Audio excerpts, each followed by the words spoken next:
दोस्तों, कुछ लोग ऐसे होते हैं जो बहुत कम उम्र में ही इतना नाम और शोहरत हासिल करके दुनिया को अलविदा कह जाते हैं कि उनकी मौत के कई अरसे बाद भी उन्हें याद किया जाता है। एक ऐसे ही महान शख्सियत थे ब्रूस ली, जिन्हें पूरी दुनिया में बेस्ट मार्शल आर्टिस्ट माना जाता है। कहा जाता है कि जब वे शूट करते थे तो उनके एक्शन सीन को 32 फ्रेम पर सेकंड की स्पीड पर स्लो मोशन में दिखाया जाता था, क्योंकि उनकी रियल स्पीड आंखों से देख पाना संभव नहीं था। ब्रूस ली का स्कूल और कॉलेज की पढ़ाई में मन नहीं लगता था, लेकिन उनकी लाइब्रेरी में 2000 से अधिक किताबें थीं। दुनिया में बहुत से लोग ब्रूस ली को एक महान फिलोसोफर भी मानते हैं। ब्रूस ली की ड्राइंग भी काफी शानदार थी। आमतौर पर प्रैक्टिस के दौरान मार्शल आर्टिस्ट 35 से 75 किलो वाले पेचिंग बैग का इस्तेमाल किया करते हैं, लेकिन Bruce Lee 150 kilo punching bag का इस्तेमाल करते थे, क्योंकि हल्के बॉक्सिंग बैग उनकी पंच और किक को सहन नहीं कर पाते थे। दोस्तों, ब्रूस ली की मौत आज भी एक रहस्य बनी हुई है। तो आज की इस वीडियो में हम आपको ब्रूस ली के बारे में कई ऐसी बातें बताएंगे जिनके बारे में आपने पहले कभी नहीं सुना होगा। साथ ही ब्रूस ली के टैलेंट के ऐसे किस्से भी बताएंगे जिसे सुनकर आपके रोंगटे खड़े हो जाएंगे। बस एक गुजारिश है, यदि नए हो तो चैनल को सब्सक्राइब करके बेल आइकन वाली उस घंटी को बजा दो, ताकि आने वाली हर वीडियो की नोटिफिकेशन आपको सबसे पहले मिले। ब्रूस ली का जन्म 27 नवंबर 1940 को अमेरिका के सैन फ्रांसिस्को में एक चीनी परिवार में हुआ था। ब्रूस ली की मां जर्मन थी, इसलिए उन्हें हाफ जर्मन भी कहा जाता है। ब्रूस ली के पिता का नाम ली हुई चून था, जो एक ओपेरा आर्टिस्ट और फिल्म एक्टर थे, और उनकी माता ग्रेस हो हाउसवाइफ थी। ब्रूस ली को मिलाकर वे कुल 4 भाई बहन थे। ब्रूस ली का परिवार जल्द ही अमेरिका से वापस हांगकांग आ गया। क्योंकि ब्रूस ली के पिता एक आर्टिस्ट थे, तो उनकी फिल्म इंडस्ट्री में काफी अच्छी जान पहचान थी। इसी वजह से ब्रूस ली ने 6 साल की उम्र में ही बतौर चाइल्ड आर्टिस्ट फिल्मों में काम करना शुरू कर दिया था। बहुत कम समय में ही ब्रूस ली ने एक के बाद एक 20 फिल्मों में काम किए। ब्रूस ली जब छोटे थे तो काफी कमजोर हुआ करते थे। वे हांगकांग में एक ऐसी जगह रहा करते थे जहां पर गली मोहल्ले के बच्चे उन्हें परेशान किया करते थे और अक्सर उन्हें मारा पीटा भी करते थे। इससे परेशान होकर ब्रूस ली के पिता ने कहा कि वे मार्शल आर्ट्स और सेल्फ डिफेंस की ट्रेनिंग ले। ब्रूस ली ने मार्शल आर्ट्स की ट्रेनिंग लेना शुरू कर दी, और कुछ समय बाद अब वे इसमें इतने माहिर हो गए कि जो बच्चे उन्हें पहले परेशान किया करते थे, उन्हें सबक सिखाना शुरू कर दिया। 13 साल की उम्र में ब्रूस ली ने इप मैन से मार्शल आर्ट्स के साथ साथ विंग चुन की ट्रेनिंग लेनी शुरू कर दी। इप मैन को ही ब्रूस ली अपना असली गुरु मानते हैं। इसके अलावा ब्रूस ली भारतीय गामा पहलवान से भी काफी प्रभावित थे। जब ब्रूस ली अब मार्शल आर्ट्स में परफेक्ट हो चुके थे, तो अक्सर आसपास के लड़कों को वे धूल चटा दिया करते थे। ब्रूस ली के घर पर काफी शिकायतें आने लगी। एक बार तो पुलिस भी ब्रूस ली के घर पहुंच गई। इसके बाद ब्रूस ली के पिता ने उन्हें वापस अमेरिका भेजने का फैसला किया और ब्रूस ली से कहा कि तुम अपनी आगे की पढ़ाई वहीं पूरी करोगे। ब्रूस ली ने अमेरिका में यूनिवर्सिटी ऑफ वॉशिंगटन में एडमिशन लिया, लेकिन पढ़ाई में तो उनका मन लगता नहीं था। वे कॉलेज के अन्य बच्चों को मार्शल आर्ट्स की ट्रेनिंग देने लगे और उससे पैसे कमाने लगे। इसी दौरान उनकी मुलाकात लिंडा एमरी से होती है और दोनों को एक दूसरे से प्यार हो जाता है। लिंडा और ब्रूस ली सन 1964 में शादी कर लेते हैं। दोनों के बाद में 2 बच्चे भी होते हैं। बेटी का नाम शैनन ली और बेटे का नाम ब्रैंडन ली होता है। धीरे धीरे ब्रूस ली मार्शल आर्ट की दुनिया में अपनी पहचान बनाने लगे थे।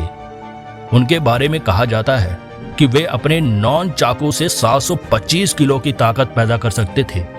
ये ताकत किसी को भी मौत के घाट उतारने के लिए काफी है। ब्रूस ली को पानी से काफी डर लगता था, इसलिए उन्होंने लाइफ में कभी स्विमिंग नहीं सीखी। आपको जानकर हैरानी होगी कि ब्रूस ली का एक पंच 148 किलो की फोर्स जनरेट करने में सक्षम था।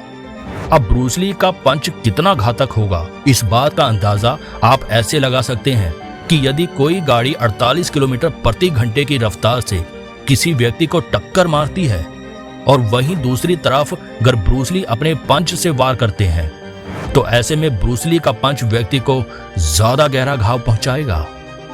ब्रूस ली के हाथों में इतनी ताकत थी कि वे यदि किसी पर मात्र 3 इंच दूरी से हमला करते तो वह 9 से 10 फीट दूरी पर जाकर गिरता था, और अपनी फुल पावर से तो वह 20 मीटर दूर तक व्यक्ति को फेंकने की क्षमता रखते थे। एक 5 फुट 8 इंच वाले हाइट और 60 से 62 किलो के व्यक्ति में इतनी ताकत कैसे आई, इस बात से हर कोई हैरान रह जाता था।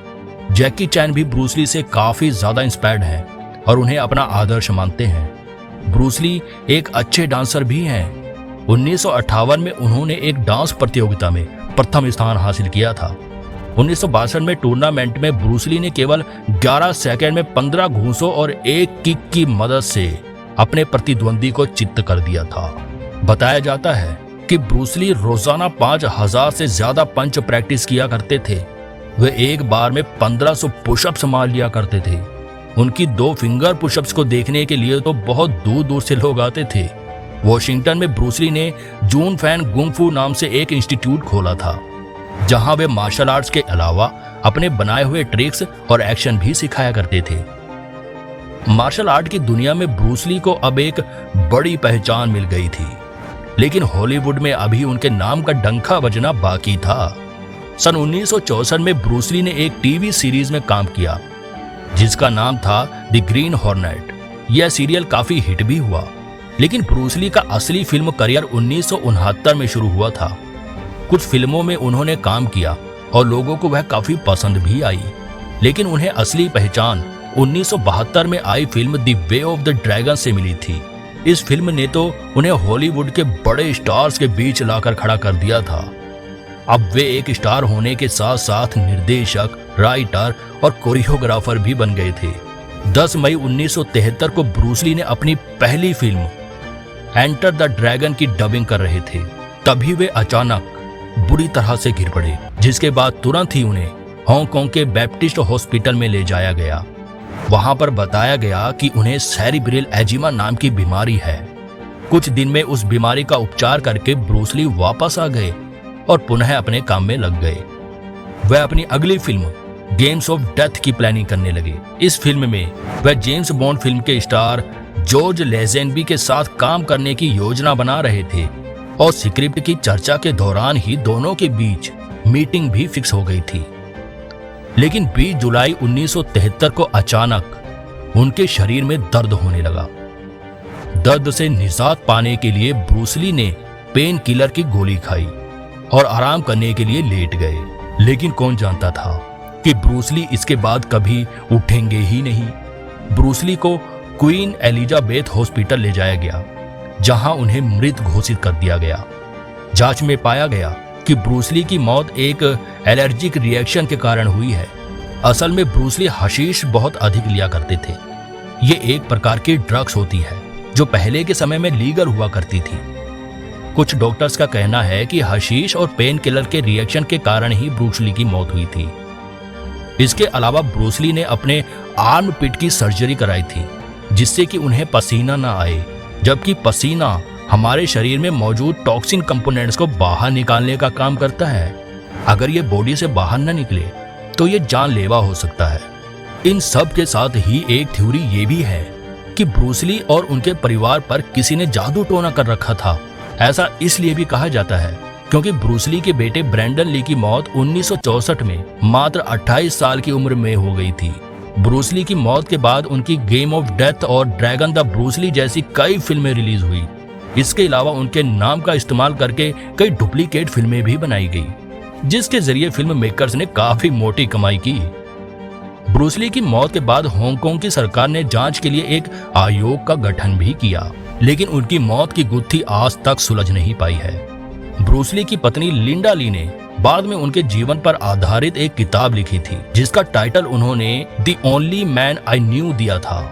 टाइम्स मैगजीन द्वारा ब्रूस ली को 20वीं शताब्दी के 100 सबसे प्रभावशाली व्यक्तियों की सूची में भी शामिल किया गया था। साल 2013 में अमेरिका के चाइना टाउन में ब्रूस ली की एक प्रतिमा भी लगाई गई थी। तो दोस्तों, ये थी ब्रूस ली के जीवन की पूरी कहानी कि कैसे एक दिग्गज का जन्म हुआ और कैसे अपनी मेहनत और टैलेंट के बल पर कम उम्र में ही बड़े से बड़े मुकाम को प्राप्त कर 32 साल की युवा उम्र में ही दुनिया को अलविदा कहकर चला गया। आज भी मार्शल आर्ट सीखने वाले युवा ब्रूस ली को ही अपना आदर्श मानते हैं। उम्मीद करते हैं कि आपको आज की ये वीडियो पसंद आई होगी। ब्रूस ली के जीवन की कौन सी बात आपको सबसे ज्यादा प्रेरित करती है, हमें कमेंट करके जरूर बताना। आज के लिए इतना ही दोस्तों, आपसे फिर मिलेंगे एक नई वीडियो और ढेर सारी रोचक जानकारी के साथ। तब तक के लिए जय हिंद।